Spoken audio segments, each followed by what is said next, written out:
Daily Fantasy Edge. I'm your host, Peter Jennings. I go by CSURAM88 across the daily fantasy industry. And as always, joined by Adam Levitan and Al Zeidenfeld. Adam, we are here for a one-game slate and to deliver some news to our fans. How are you doing, my man? Doing well, man. Looking forward to the Super Bowl. Looking forward to XFL football. Looking forward to the off season. Hope to get some tennis bets in. And yeah, I think the Super Bowl, for the first time, I think in a while, I've been right, I've been wrong, but first time in a while, I don't have a super strong opinion who's going to win the game. So I'm curious if you guys do. But yeah, Super Bowl is always exciting, man. Al, how's life in LA? The Smiths life? Life is good. Getting into coaching basketball season and baseball season starting. Just did evaluations for the Little League, and we got more tonight. The rest of the kids that didn't show up on the weekend, so now we got to evaluate them tonight. This is my favorite. My favorite thing about the off season is that I get to spend a ton of time with my kids. It's a lot of quality time that I spend. I'm coaching like 16 to 24 hours a week. It's like a part-time job to volunteer across all these leagues, but it's a lot of fun, and it gets me out of the house. So it's like smell the roses time of the year. This 6 months is my smell the roses time of year. Mostly I'm smelling fresh cut grass and infield dirt, but same idea. Baseball diamond, sunflower seeds, gum. Yep. There's a lot of nice things about Little League Baseball that I certainly miss. Yeah, the Super Bowl should be interesting. I don't have a strong opinion either. I think there's a lot of ways this game can play out. San Francisco has been so dominant running the football, and this offense for Kansas City really exploded in the playoffs. Mahomes looks 100% healthy, and it feels like Andy Reid's year, doesn't it? That's the one thing that I keep coming back to, like just everything that's happened for the Chiefs and Andy Reid.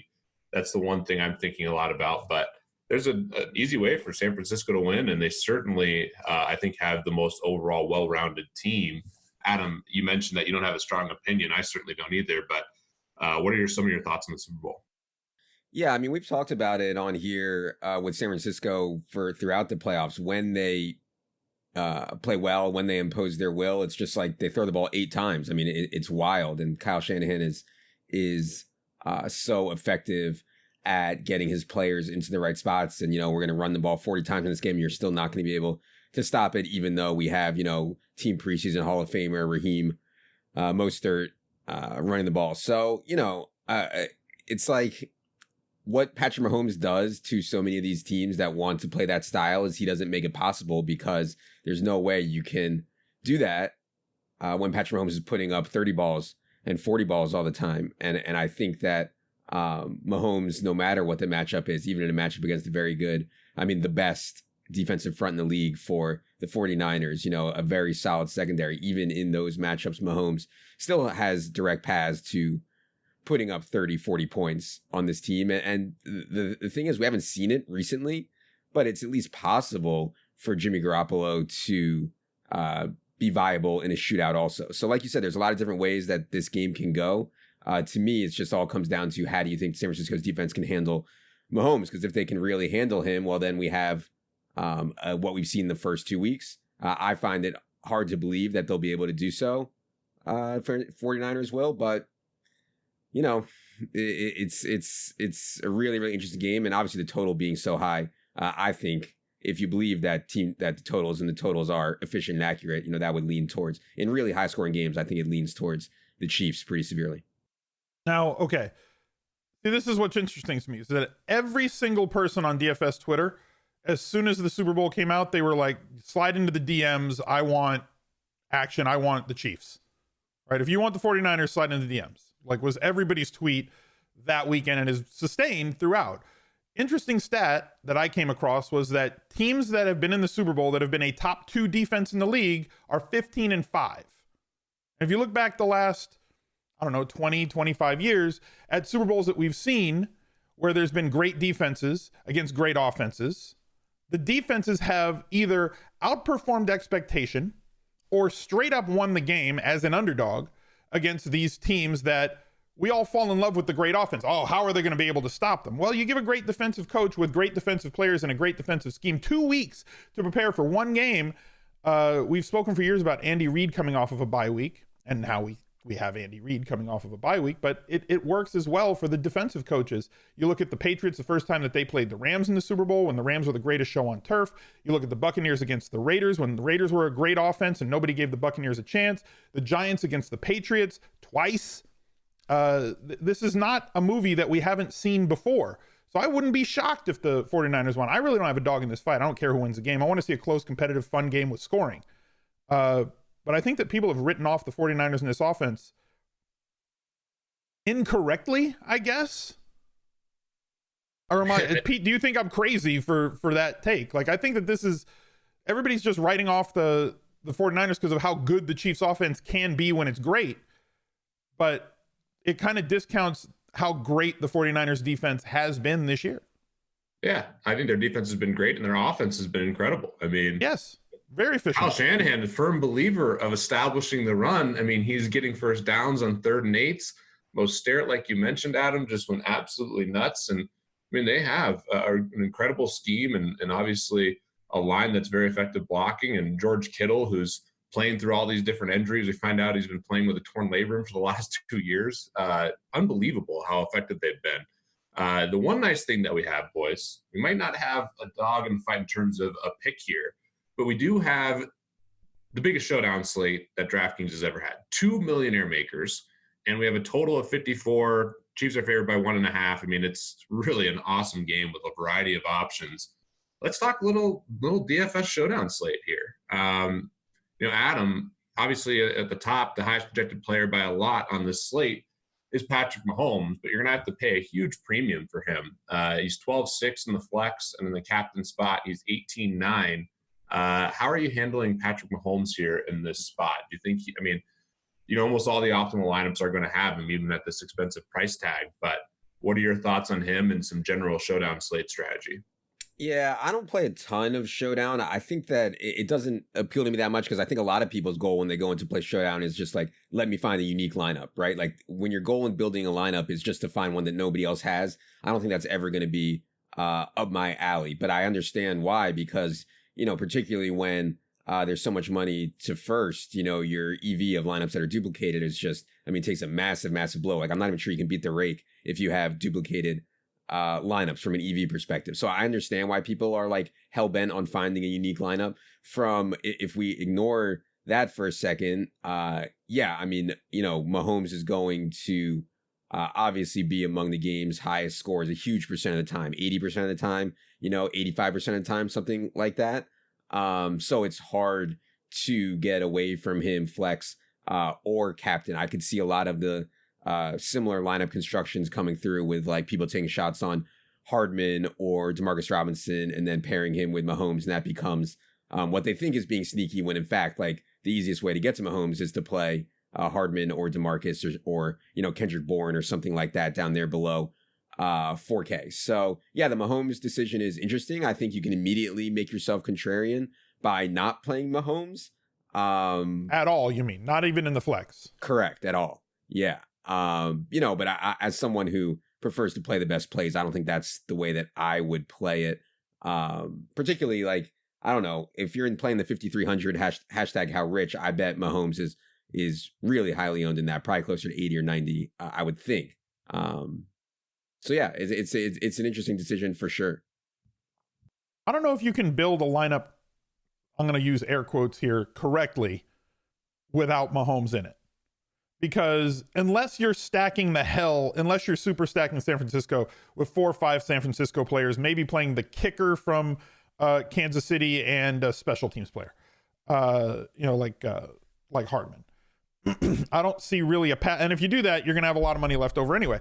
Because if you're playing multiple pass catchers from Kansas City, if you're playing Hill plus Kelsey plus even the running back, even Williams or Robinson or Watkins or whatever, if you're playing 2 or 3 of those guys, for 2 of 3 of them to go off, Mahomes also has to go off, right? You're not going to get 3 rushing touchdowns from 3 pass catchers. They're going to be thrown. So if Mahomes is going to have 3-4 touchdowns, you're going to have him. And if you're going to have 3-4 touchdowns, meaning you're going to have 2, 3, 4 of these pass catchers from Kansas City, you almost have to have exposure to Mahomes in those lineups if that's how you're building them. But again, if you're telling a story with that lineup that San Francisco's it's gonna be like the Rams last year in the Super Bowl, and KC's gonna score like 9 points, then yeah, maybe you can get away with only playing one of them and not Mahomes. It just depends on what you're trying to say. And I allow for way more projection from players on short slates or in showdown slates, right? If you say, this is the game script that I think is going to happen, it's going to lead me down this path to build this lineup, and I need all of these things to happen. But if all of these things happen, I will not only have a unique lineup, I will have a shot at the top, and I'll be a bit contrarian. But to build a lineup with multiple KC pass catchers, which I think the majority of lineups are going to be built, you almost have to have Mahomes in those lineups in order for those KC pass catchers to do the things that you need them to do for that multiple KC pass catcher lineup to win. Right. So I think you guys hit on a couple things that are really important for this slate. I think one, Adam, you hit on being contrarian, and it's critical to be a contrarian in these formats just because the prize pools are very top heavy, and obviously, you lose so much equity when you have a duplicated lineup. So some common strategies are leaving money on the table and building, around some contrarian players. The interesting aspect, which I think is just where DFS is going and just game theory in general, is, the people who are playing this and are showdown experts and have been playing showdown all year are well aware of this, and they're building a lot of contrarian lineups and leaving a lot of money on the table. So you have an interesting dynamic where, the sharps and a lot of the volume is coming in with really contrarian lineups, and you're still trying to be contrarian. So there's that challenge. And then Al, I think the most important thing is figuring out, a script that you think will happen. And we've seen that a lot. And, I think the contrarian element here is, can San Francisco just control the ball, run the football really effectively, and basically eat up a lot of the time of possession? And how do those game flows look? That's one thing that I'm looking at pretty heavily for some of these tournaments. We also have quite a few cheap guys that I think, obviously have huge potential. The most popular one for sure is going to be Mecole Hardman, just given his distribution of scoring and how he's capable of busting a long touchdown at any time. But we also have guys, that are rating pretty well just from a projection standpoint. Blake Bell, he's really cheap at only 800. You have, Kyle Juszczyk, who shout out to Mans. He's all over that guy at 1,200. Booger, declared him the most important player on the 49ers. You have, some other cheap guys like Darwin Thompson starting to get love, which is interesting to me. Shady McCoy really wasn't a factor in the playoffs. Tevin Coleman's injury is a really interesting factor. Is Matt Breida going to play more than he did? Obviously, they just rode Mostert last time out. So out of these cheap kind of dart throws, Adam, do you have any conviction on any of these plays? Yeah, well, I would note that for the first time since week 11, Mecole Hardman ran his most routes and played his highest snaps since week 11 last week against the Titans. He actually ran more routes than Demarcus Robinson did. So there was a little bit of a role change there. Remember in the divisional round game, Demarcus Robinson had a couple really bad drops. Obviously, Hardman is going to be one of the fastest, if not the fastest player on the entire field. So to get him at 2,200 with a role change possible or at least happening with big playability, I think Mecole Hardman makes a lot of sense. I'm not sure on Tevin Coleman's status. It's Tuesday at noon Eastern right now, and I don't know. I mean, Tevin Coleman's injury looked really bad, like popping your shoulder out. Quick story, I was in Iceland with my buddy. We were like 23 and we were on a boat in like the fjords, and he was taking a picture.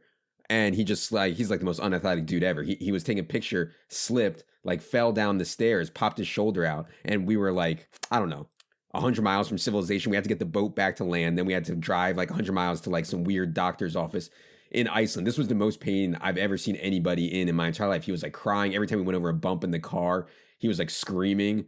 And I think that's what happened to Tevin Coleman. Obviously, I'm not comparing my unathletic, nerdy buddy to a professional NFL athlete. But I am skeptical that Tevin Coleman's going to sustain health. Tevin Coleman's going to be able to play his normal roles. So I think it's going to be more Brother Raheem on the Matt Breida stuff. They were hesitant to use Matt Breida in the divisional round when Raheem Mostert messed up his calf a little bit, had calf cramps. And they were hesitant to use Matt Breida even in the conference championship after Tevin left with his shoulder issues. So maybe the 2 weeks off gives them a little bit of restored faith in Matt Breida, and honestly, it'll be a lot of hot hand stuff. So that would be another case for a contrarian play on Matt Breida. But right now, I think that the main guy is really likely to be Brother Raheem, which is just crazy. I mean, this was like my introduction to preseason DFS was playing Brother Raheem like every week when he was on the Eagles, and dude just going completely ham every week. And that was like 5 years ago. The fact that he now has a chance to like be the Super Bowl MVP is so wild. Can we go back to the Fjord story? Sure. Can you replace the word stairs with glacier? I think it would improve the story. We were on a boat looking at glaciers. Like you're on a boat and you're in a fjord in Iceland, and then stairs. Like stairs takes that story down like 5 notches. You said he slipped on like a glacier. That would have been much better. Yeah. That was crazy, man. But yeah, it looks like the same injury. I mean, Tevin Coleman was like, couldn't even walk off the field himself. It looked really similar. Okay, so can I add some stuff about the players that you talked about here? 4 games this season, Mecole Hardman has had 5 or more targets, 60 receiving yards in 3 of those games, including a 30-plus yard catch in 3 of them, and a touchdown in 2 of those 4 games. So if we believe that snap edge over Robinson is going to continue at a 16-12 route edge in the championship game, and in the divisional round, he ran 8 routes while Robinson ran 21. So that definitely did kind of flip-flop. If that stays, and Mecole Hardman's going to get 5+ targets, and maybe 1 or 2 of them just comes on those touch passes. They snap it to him, and they just kind of, it's basically a forward handoff that counts as a catch. Who cares? That's a catch for us. At 2,200, he becomes, if you project him for 5+ targets, becomes one of the highest ceiling per dollar type guys. And that's what I would rather project on, is players' ceilings versus their salary, as opposed to median projections, because median projections are always going to have quarterbacks being, some of the highest valued players on a slate, especially with Jimmy Garoppolo only being like 8K. He only had 1 game in the 20-point range on DraftKings this year, but he had multiple games in the 30s and then a bunch of games at like 10 to 15. So like, he's a cliff diver. You're either going to be a grand champion or stuff on a rock when you play Jimmy Garoppolo, but the chance that he has those multiple touchdown games is outstanding. Raheem Mostert, who you talked about, they like to keep their lead back at around 50% of the carries, but like, if Coleman can't go and they just don't trust Breida, and he gets the type of volume that he had before, Raheem Mostert averaging 6.2 yards per carry on his career, leads every running back in the league this season in percentage of carries gaining 5 or more yards at 45.5% and 10+ yards at 17.4%. He showed what he could do with a full workload last game.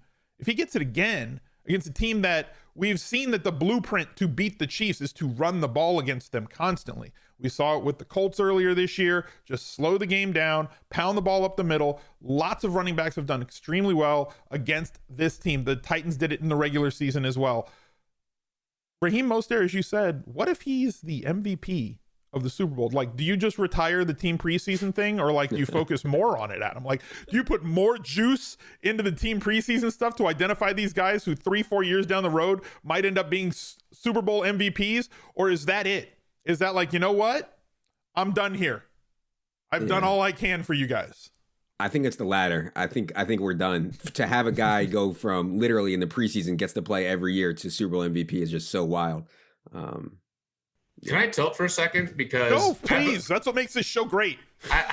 So I was talking to a buddy, throughout the playoffs, and we were talking some bets and just some props. And no joke, he bet on Mostert to be the MVP of the Super Bowl. He got 100 to 1 to start the playoffs. Is it like 5 to 1 right now? Yeah. I didn't tail it, of course. I mean, he posted it and he said, "Bro, this is incredible. Like, you gotta find this. It's incredible value."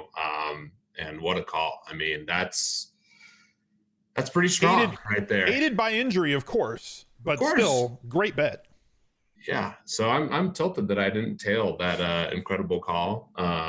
But it was fun to watch him. Obviously, in the NFC Championship, the only downside was he was a bazillion percent owned, but.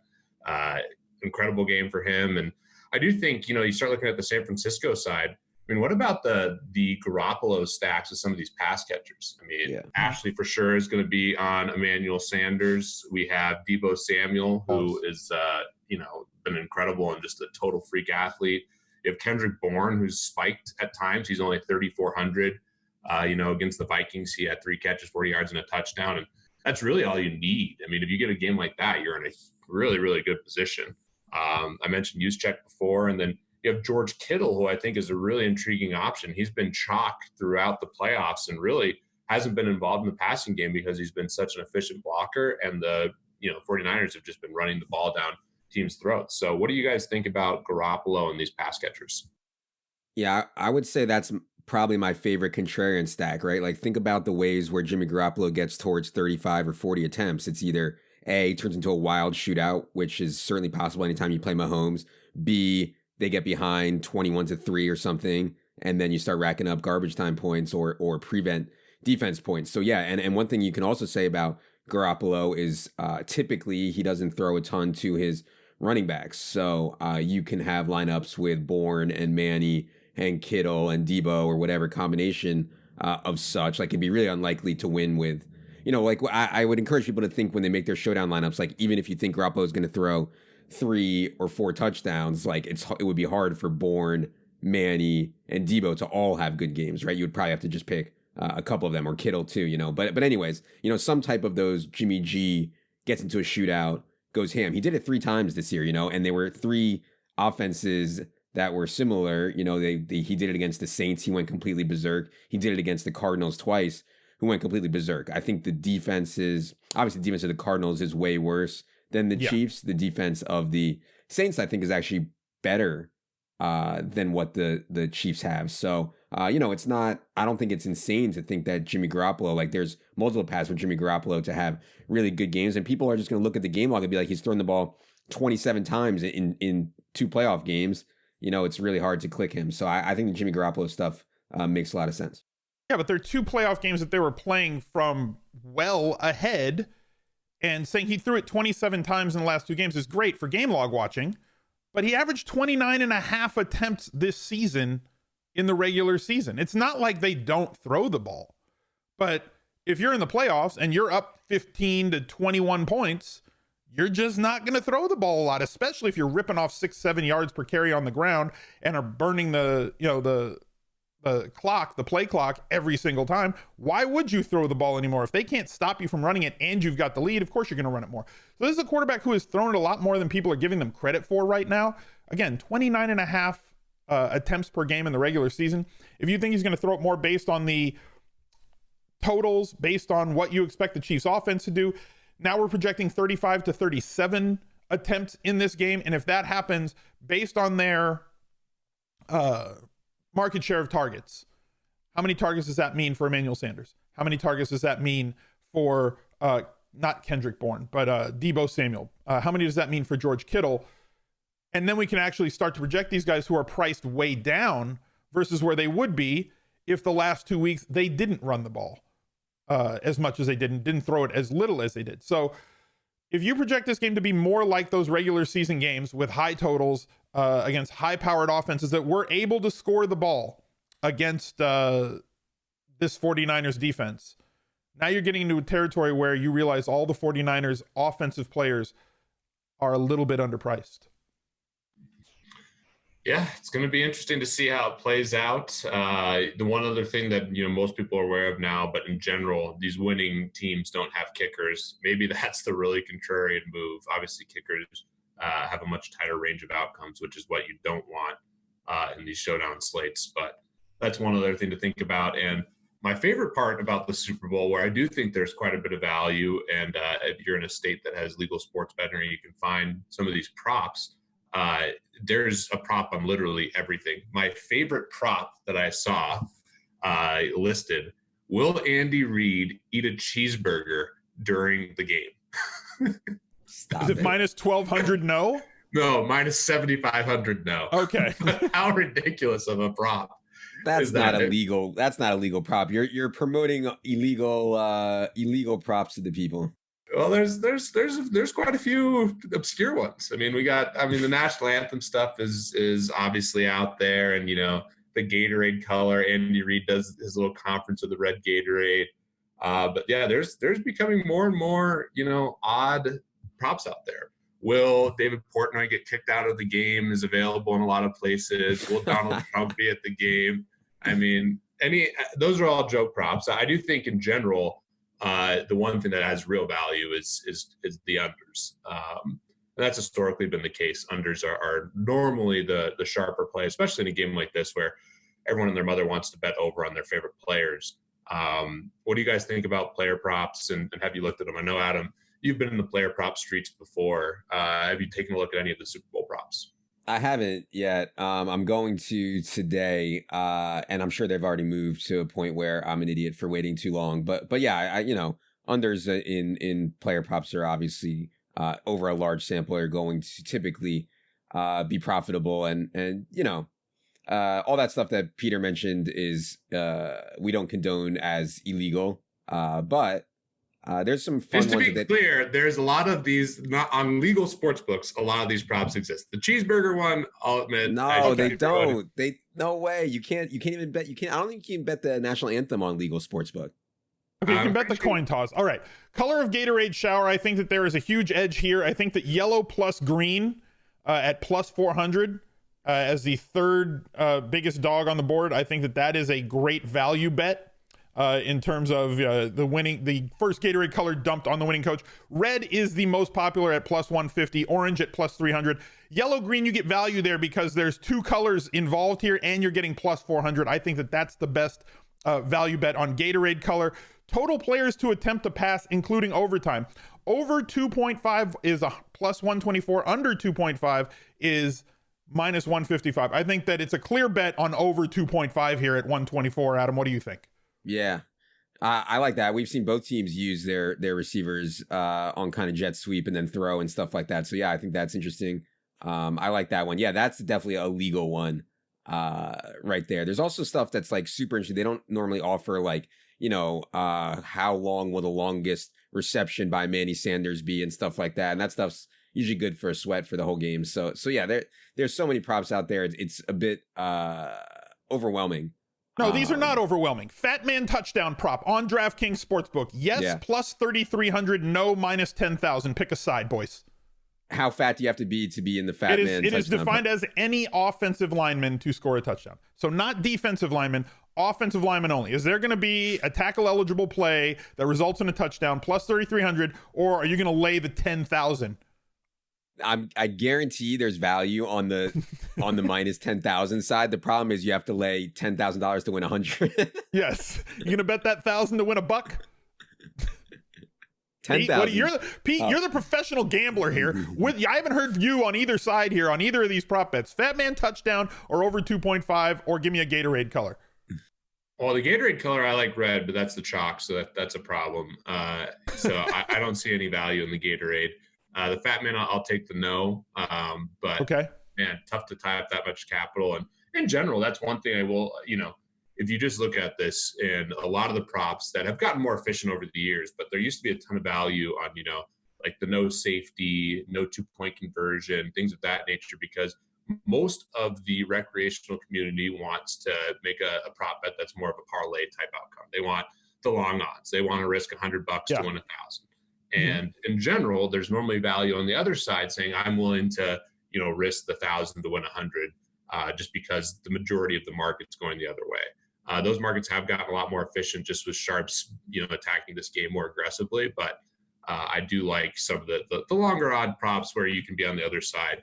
Can make a lot of sense. So, Adam, I have found a couple of these. There's some stuff floating out there with like the Gatorade color and some other ones on these sports books. So don't just say the legal sports book don't have any fun either. They there's a couple out there. Last prop bet that I want to know from you two guys. Jersey number of first touchdown scorer and the jersey number of the last touchdown scorer, over under 26.5. Over is plus 115 in both cases. Under is minus 143 in both cases. I'd have to think about that. I'm sure you could figure that out somehow. I mean, you got both tight ends are over. A lot of the wide receivers are under. A lot of receivers in those teen numbers. Obviously, the running backs as well. Yeah, I think under. You think under? Take that plus 115 and roll. What number is Debo? He's a teen, isn't he? He's in the 10s. I think he's 19, right? Yeah, he's under 26 and a half. Yeah, see? Under.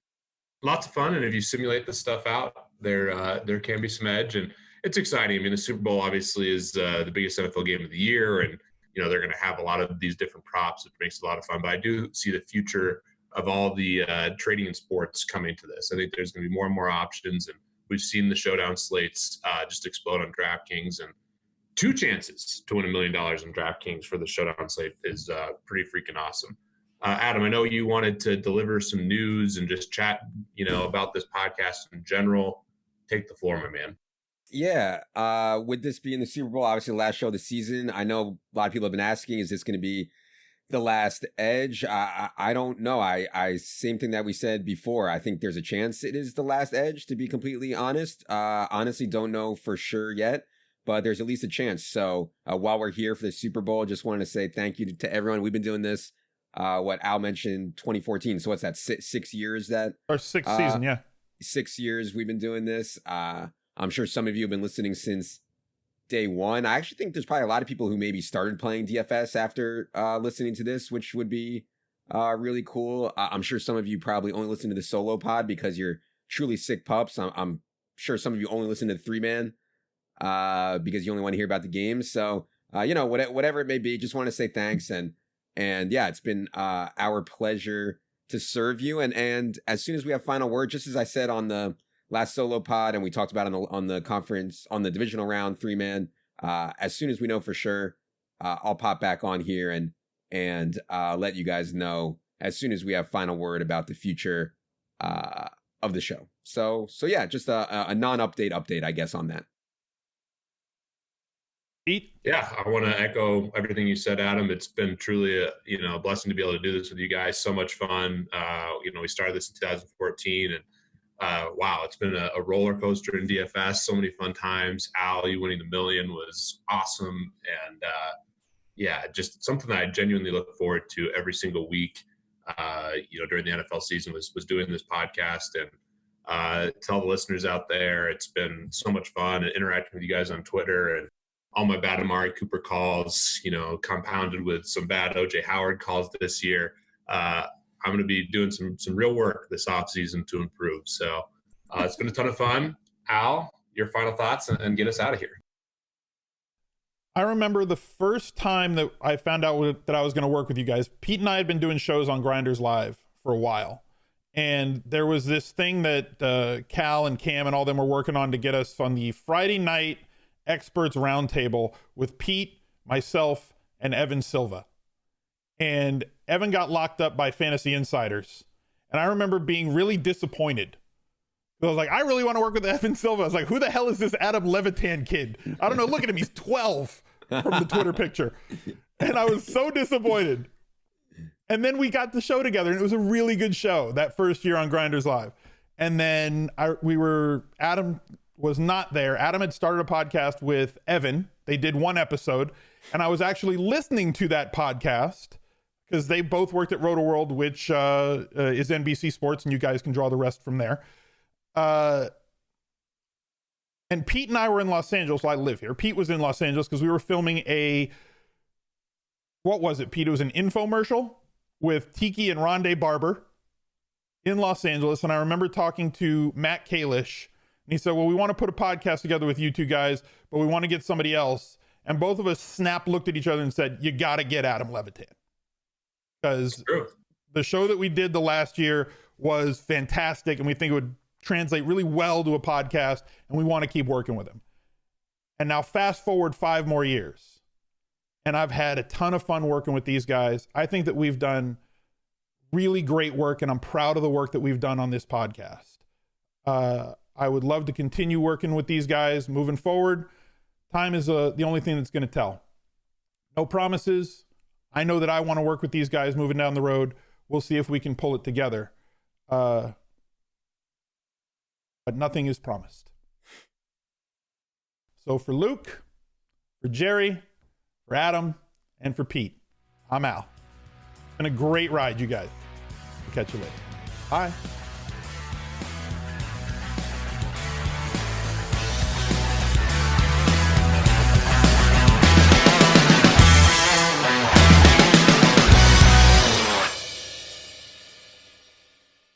We are promoters at DraftKings and also avid fans. Our usernames are Adam Levitan, Al Smizzle, and CSU Ram 88. We may sometimes play on our personal accounts in the games that we offer advice on. Although we have expressed our personal view on the games and strategies in this podcast, they do not necessarily reflect the views of DraftKings, and we also may deploy different players and strategies than what we recommended in this podcast. Don't stop.